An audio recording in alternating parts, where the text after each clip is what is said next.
देखिए, मुख्तार अंसारी की आपराधिक छवि रही है, इसे नजरअंदाज नहीं किया जा सकता है। सियासी मायनों की बात कर लें तो जहां भारतीय जनता पार्टी ने शुरू से ही मुख्तार अंसारी के खिलाफ सख्त तेवर दिखाए हैं, वही सपा हो, बसपा हो या कुछ अन्य क्षेत्रीय दलें हों, उनकी सहानुभूति भी मुख्तार अंसारी के साथ रही है।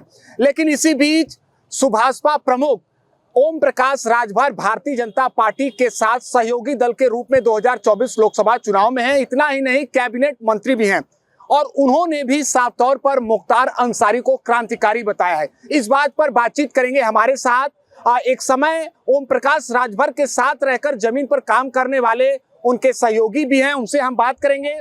देखिए, आप लोगों ने सुना होगा कि मुख्तार अंसारी की मौत हो गई और ओम प्रकाश राजभर अपने बयान पर कायम हैं कि वो क्रांतिकारी रहे। आप क्या सोचते हैं, क्या मुख्तार अंसारी क्रांतिकारी रहे या फिर उनकी एक आपराधिक छवि जो कही जाती है वो सच है? देखिए, आपराधिक छवि की जो बात कर रहे हैं कि वो आपराधिक छवि प्रशासनिक नज़रिए से था।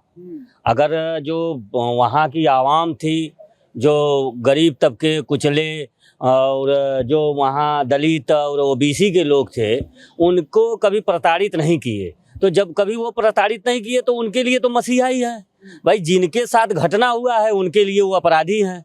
तो प्रशासन के निगाह में तो माफिया है, लेकिन अगर देखा जाए समाज की निगाह में जो उनके क्षेत्र के जो है अगर माफिया रहते तो कल जो भीड़ इतनी उमड़ी थी, जिसमें आपने देखा होगा कि धारा 144 का मुद्दा लेके डीएम साहब ने वहाँ बहस भी किया, तो हाँ, अफजल अंसारी जी से, तो वहाँ भाई मातम में कोई किसी को बुलाता नहीं है, भीड़ जुट जाती है। तो धारा 144 उनका तोड़ने का कोई ज़रूरत नहीं था, या वो उनकी मंशा नहीं थी कि नहीं हम धारा 144 तोड़े हैं।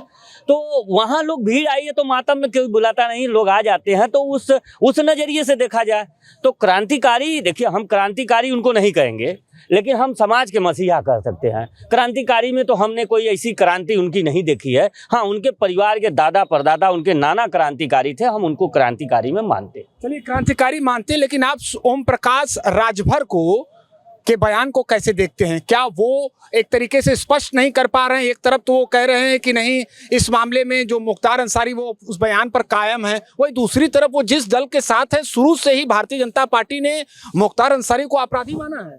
देखिए, उनका बयान अलग अलग बयान है। पेपर में आज बयान देखे होंगे तो कहें जिनके लिए उन्होंने काम किया है उनके लिए क्रांतिकारी हैं, उनके लिए मसीहा हैं, और जिनके लिए उनके हिसाब से काम तो ओम प्रकाश जी के लिए भी किए थे मुख्तार अंसारी जी ने, उनके लिए काम किया था, उनके पार्टी को आगे बढ़ाया, उनको यहाँ तक पहुंचे। बेटे खुद उनके हाँ, विधायक हैं। ये रही बात कि इनको अपना स्टैंड क्लियर करना चाहिए कि हम मुख्तार अंसारी को क्रांतिकारी बता रहे, ये सही। अब आप सरकार में हैं तो आप अपना स्टैंड करिए। आप कह रहे हम इसका जांच भी होना चाहिए, तो आप सरकार में, सरकार तो कह रही अपराधी हैं, तो फिर आप जांच की मांग कहाँ उठा? यही है ना कि यानी आप सरकार से अलग मत रख रहे हैं, सरकार से आप अलग मत रहे, जबकि आप उसी सरकार के साथ आप कैबिनेट मंत्री हैं। हाँ, तो इनको जहाँ लाभ मिलेगा उसका गुणगान करना शुरू कर देते हैं। तो ये तो जनता को भी दिख तो रहा है। तो यही तो जनता जी इनको घोषी के चुनाव में अब जवाब देगी। अब तो वैसे ही कहते हैं जहाँ लाभ है वहाँ हम हैं। तो आज तो पूरे समाज में जाएंगे आज ये घोषी के चुनाव में। आज जनता उनसे पूछेगी ना कि आप जहाँ लाभ ले वहाँ क्रांतिकारी हैं, आज जहाँ लाभ नहीं वहाँ अपराधी हैं।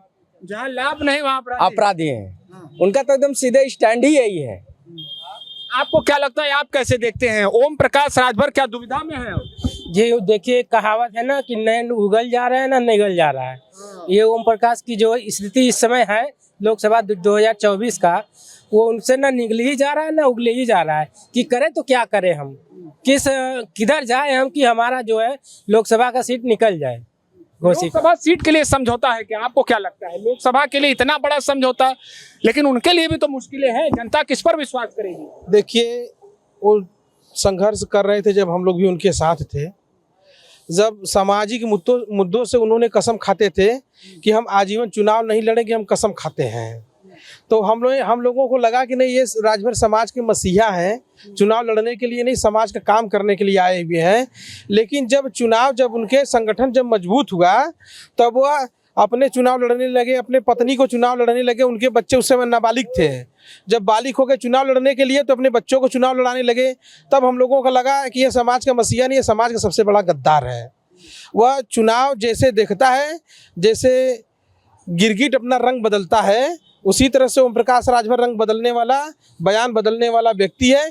इसलिए वह अवसरवादी है, जहां अवसर देखता है अपना तुरंत रंग बदल देता है। तो क्या भारतीय जनता पार्टी अब उनको जो 2024 को देखकर क्या अपने पाले में ली है? क्या 2024 के बाद कुछ और मिजाज बनने वाला है क्या? केवल देखिए, ये पूरी दुनिया जानती है, चुनावी मंत्री बने हुए हैं। चुनावी मंत्री? हाँ, इनको तो हम कोई कैबिनेट मंत्री, इनको चुनावी मंत्री कह सकते हैं, क्योंकि 1 साल पहले से उन्होंने बीजेपी के साथ समर्थन दिया हुआ है।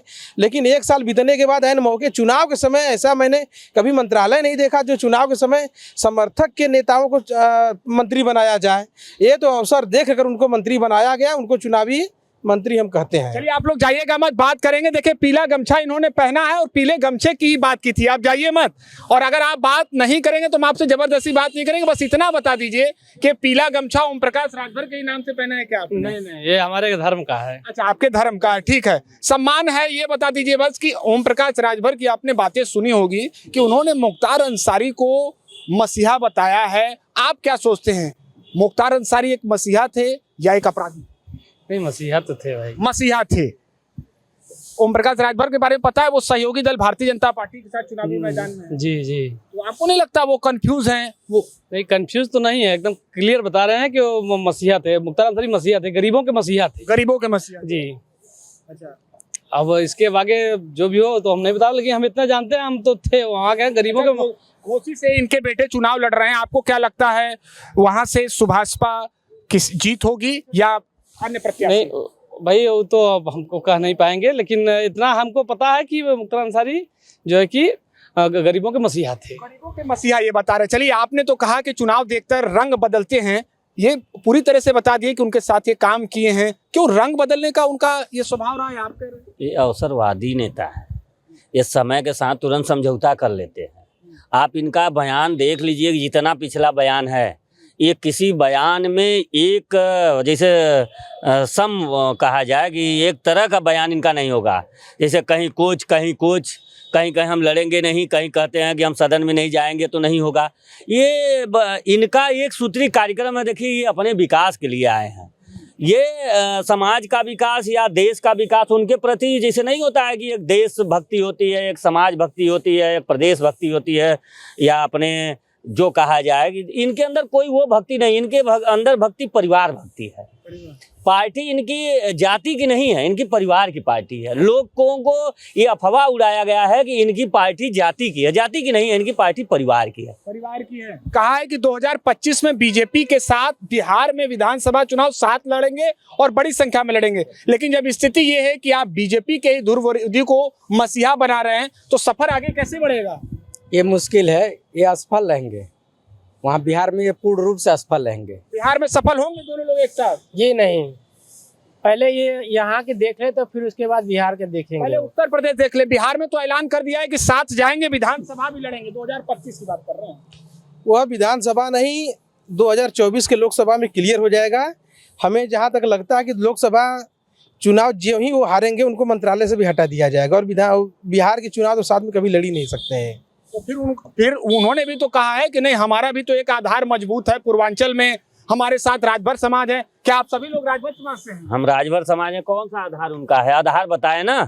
आधार यही है ना कि आज समाज रोड से लेके कोर्ट तक संघर्ष कर रहा है, उसमें आपकी कोई भूमिका नहीं है। अभी आपने एक चैनल है, उस पर कहे कि लोग पहले समझें, ये लोग समाजवादी हैं। अगर हम अधिकार मांगते हैं तो हम विरोधियों की भाषा बोलते हैं। अभी उन्होंने अब एक चैनल पे कहा है कि ये सब जो अधिकार की जो ये लोग विरोध कर रहे हैं, ये विरोधियों के लोग हैं। बताइए, अगर हम अधिकार मांगना हमारा विरोध है तो हम तो चलिए आपके कहने से हम विरोधी ही हैं। तो ये अधिकार की बात नहीं, इनका एक सूत्री कार्यक्रम। हमने कहा कि आप इनको जान लीजिए कि इनका 2024 के बाद 2027 में इनके परिवार से कोई सदन में जाने वाला नहीं पैदा होगा। देखिए, तो ये साफ तौर पर इन लोगों का कहना है कि कहीं न कहीं ओम प्रकाश राजभर अपने बयान को लेकर दुविधा में है, और आगे का उनका जो राजनीतिक सफर है वो भी काफी मुश्किल है। बात करेंगे आप? काफी ध्यान से सुन रहे थे। ओम प्रकाश राजभर को जानते हैं? हाँ। कैसे लगते हैं वो नेता आपको? भरोसा है चुनाव में वोट करेंगे उनको? हाँ, उनको वोट करेंगे। ऐसे में उनके साथ है। मुख्तार अंसारी को क्या मानते हैं? मुस्कुरा रहे हैं, कुछ कहेंगे? चलिए, तो ये थे हमारे साथ कुछ लोग जिनका साफ तौर पर कहना है कि जनता ही सब कुछ निर्धारित करेगी कि 2024 में किसका राष्ट्रीय तिलक होगा।